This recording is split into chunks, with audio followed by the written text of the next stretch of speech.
L'avion était dans les airs depuis à peine 25 secondes quand les pilotes ont remarqué des bruits étranges et des vibrations bizarres. Ils ont pris différentes mesures pour essayer d'améliorer la situation, mais rien n'a fonctionné. Les sursauts du moteur continuaient, et un peu plus d'une minute après le début du vol, lorsque l'avion a atteint 914 mètres, les deux moteurs sont tombés en panne. D'abord, celui de droite, 2 secondes plus tard, celui de gauche. Les pilotes ont alors décidé de retourner à l'aéroport qu'ils venaient de quitter. En même temps, ils ont essayé de redémarrer les moteurs, mais rien ne semblait fonctionner. Ils ont donc pris la décision de faire descendre l'avion en piqué, puis de le redresser. Cela les aiderait peut-être à gagner un peu de vitesse, mais ils ont vite compris qu'ils n'arriveraient pas jusqu'à l'aéroport. L'avion allait-il s'écraser? C'est alors que le miracle de Gottrora s'est produit. Le matin précédant le vol avait commencé comme d'habitude. Procédure d'avant-vol régulière. Beau temps, les membres de l'équipage étaient expérimentés. Un commandant de bord danois de 44 ans avec plus de 8000 heures de vol à son actif et un copilote suédois de 34 ans avec 3000 heures. Que pouvait-il donc arriver? L'avion lui-même était presque neuf. C'était un McDonnell Douglas MD-81 surnommé Dana Viking. Il avait effectué son premier vol le 16 mars 1991. En ce jour fatidique, l'avion était donc en service depuis à peine 9 mois. Il y avait 122 passagers et 7 membres d'équipage à bord. Le vol 751 de Scandinavian Airlines était un vol régulier allant de Stockholm en Suède à Varsovie en Pologne. En chemin, l'avion devait faire une escale à Copenhague, au Danemark. L'avion a décollé à Stockholm conformément à son programme, à 8h47 heure locale. Mais à ce moment-là, le sort des personnes qui se trouvaient à bord était déjà scellé. Tout cela à cause d'une terrible séquence d'événements ayant précédé le départ. Ça avait commencé la veille au soir. L'avion était arrivé à l'aéroport de Stockholm après un vol en provenance de Zurich.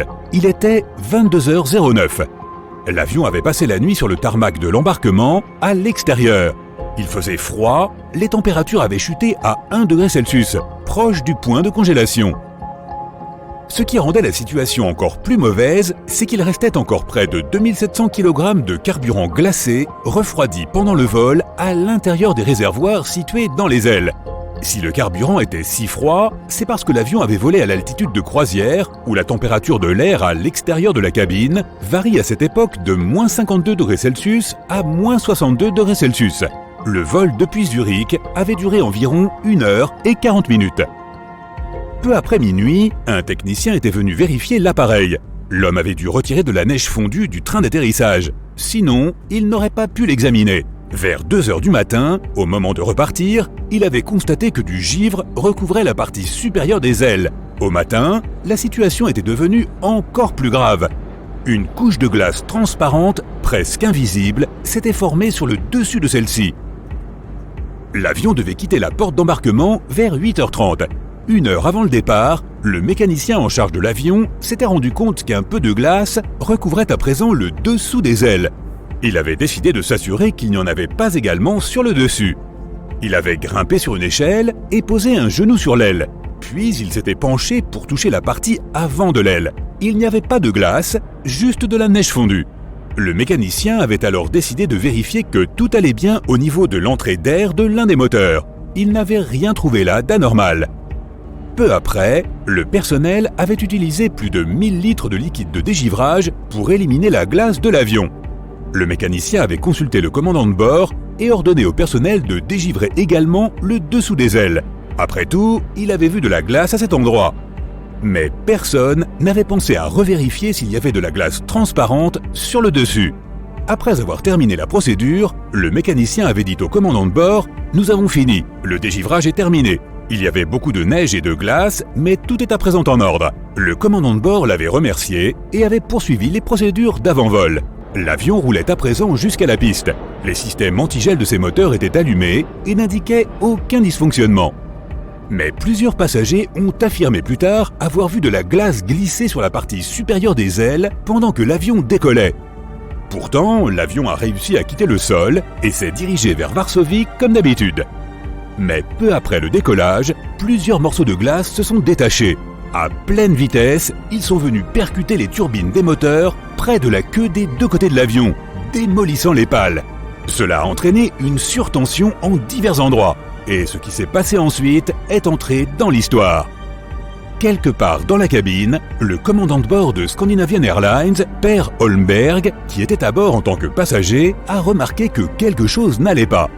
Il a d'abord informé le membre d'équipage assis sur le strapontin arrière que le moteur droit surchauffait. Ils ont ensuite essayé de contacter le commandant et son copilote, sans succès. Le commandant passager s'est alors précipité dans le cockpit et a demandé s'il pouvait aider les pilotes. Le copilote lui a donné la liste de contrôle d'urgence et le commandant lui a demandé de démarrer le groupe électrogène auxiliaire, une petite turbine à gaz située dans la queue de l'avion.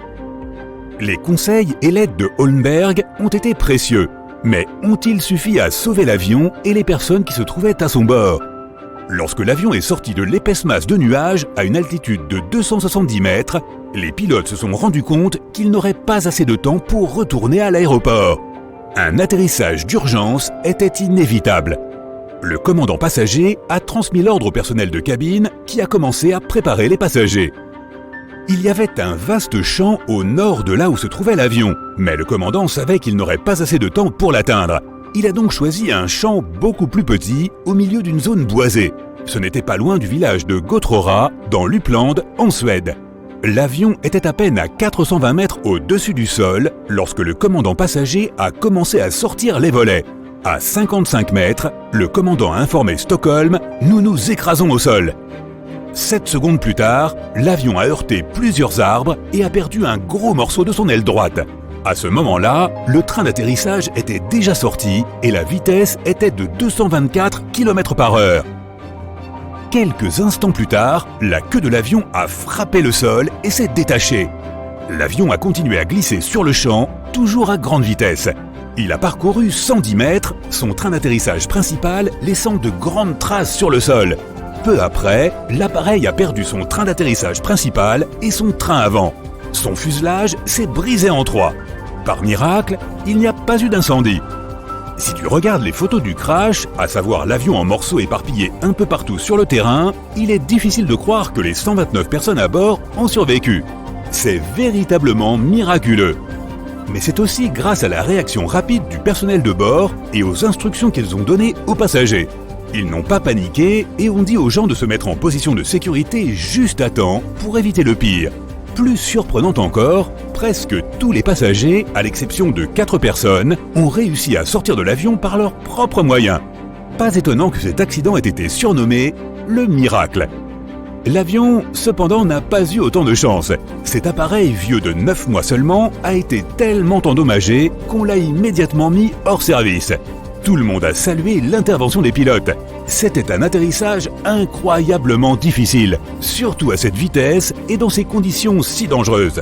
Le commandant de bord lui-même a avoué que peu de pilotes ont ainsi l'occasion de mettre en pratique tout ce qu'ils apprennent pendant leur formation. Du moins, pas à un tel point. Il a dit qu'il était fier de son équipage et soulagé que tout le monde ait survécu. Et il n'a plus jamais piloté d'avion de ligne.